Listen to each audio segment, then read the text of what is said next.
course we can trust the government. We do live in America, right?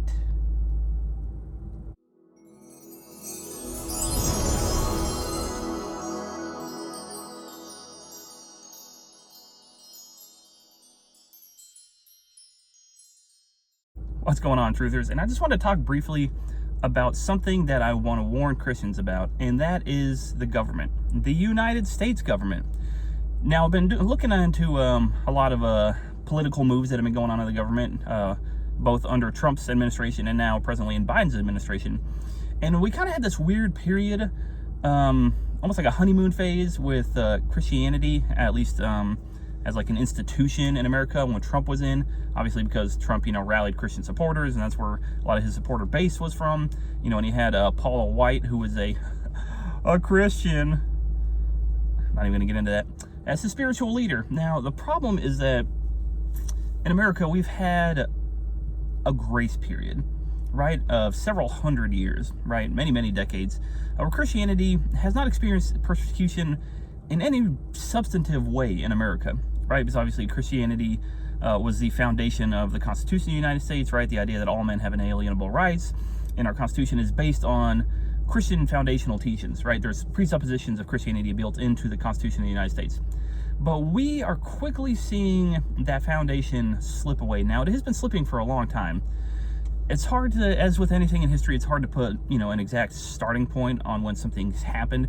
But if we had to pick a time, I'd probably say the 1960s, right? The decade of the 60s, the counterculture revolution, the sexual revolution, right? And then we had, kind of postmodernism come along in the 80s and into the 90s. And even though as an academic discipline, I think postmodernism has mostly died, the mood of postmodernism has continued on. And we see presently, in the year 2021 now, that the United States government is obviously not Christian in any way, shape, or form. Now, there are Christians in the government, and there are a lot of Christians in America, but people who say we're a Christian nation, I think are kidding themselves at this point. They're living in a fantasy world, and the United States government is no longer protecting Christians, and actually I would argue that the United States government is going to be coming after Christians in a very short period of time. Now, me and Kelly are going to be working on some looking at some documentation and some legal some laws are going to be coming down. The way that people are going to describe Christians and conservatives and Republicans and anybody that opposes collectivism as a whole, we're going to be looking at that. But you need to understand that Christianity is almost always the first ideological system that gets attacked, right, when collectivism starts, or when socialism or communism or Marxism starts, because Christianity is a very individualistic religion, right? And so we think that when all these systems come about, they obviously butt heads because they're directly opposed to Christianity and the idea of individuality, right? Because Christianity is based on the idea that you and God have a direct relationship to each other, right? You bow your knee to Christ. He's your king. You are his servant, right? But we also have a very loving relationship with him, right? He is our father, right? God in heaven is our father. And so the idea of Christianity is that we have a responsibility on a personal level. Well, that is very much opposed to any big government, any collectivistic system, because they want you to not be an individual, they want you to just be a part of the collective. Like, it's almost like an ant colony, right? You got the queen or the people at the top, and then the rest of everybody is just kind of working towards the hive mind, right? You hear they used a lot of that phrase. So I want to warn Christians to be aware and to be cautious, and to probably in a very small number of years begin to resist some governmental declarations. Now, I know that is not a call for lawlessness. I'm not saying we need to go out and torch things and light things on fire and pitchforks and none of that. But you need to understand that the government is not Christ. It's not God. It's not the church. It's run by human beings, carnal, fleshy human beings. And we need to understand that the spirit world is also a reality. So the spirit world getting together with carnal human beings, collectivism, I mean, it always happens. There's always, every empire that has ever existed eventually decays and falls apart. And America is no exception. Now, America may still be a country, but the way it was founded and brought together will eventually decay and fall away. The Christian values will fall away, as they have been falling away. And eventually, the government will no longer be a friend of Christians. It will be an enemy of Christianity, unfortunately.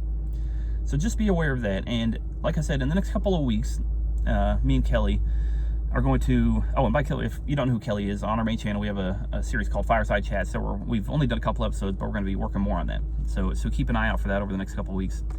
But just be aware that the government is not a friend of Christians. It's not an enemy yet. So we're not, fighting. I'm not calling for an extremist movement, but you need to start petitioning your local representatives on the city level, on the county level, on the state level, and on the federal level, right? At DC, you need to talk to congressmen and senators, and you need to start reaching out to these people, because you're going to see, as we reveal some very damning documents to the government over the next few weeks, that the government is no longer your friend. The security state, which is a very real thing, is not your friend. They don't like you, Christians. They don't like you, conservatives, even if you're not Christian, but specifically Christians. They'll be coming after you first, obviously. So just be aware and watch out for them. Start asking your congressmen, your senators. They are your elected officials. We put them in power, right? We vote them in. So they work for us. We don't work for them. There's this weird idea that DC and the head shed up there in the House and the Senate, that somehow they are running our lives and we just bow to them. We put them there by voting them in, unless there was voter fraud, which in some cases there was, obviously, but we're not going to get into that. So yeah, you need to make your voice heard. You need to demand action, and not just stop demanding action on things you just see on Fox, okay, or CNN, because those networks only give you what they want you to see. There's more going on behind the scenes, under the surface. Start doing some research. Start looking into people like Greenwald, Glenn Greenwald, excellent journalist, talks about the security state and the things that are happening that you won't see on Fox News. Look him up, all right? Just be aware and, right, educate yourself. And don't trust the government, trust God. All right, now I know this was kind of cryptic. I know, I was hinting at a lot of things, and it's going to be coming out in the future. But I just want you to start thinking. Maybe start processing in your mind. Spend some time thinking, what is the government really doing? What are they doing for me? What is my local city representative doing? Who is my city representative? Who's my local representative? Who is my state representative? Who is in Congress and the Senate? How can I contact them? If I see something or read something I'm concerned about, you have the right to speak to that person. You voted them in. They work for you. Remember that. All right, thanks for stopping by, guys. We'll see you later.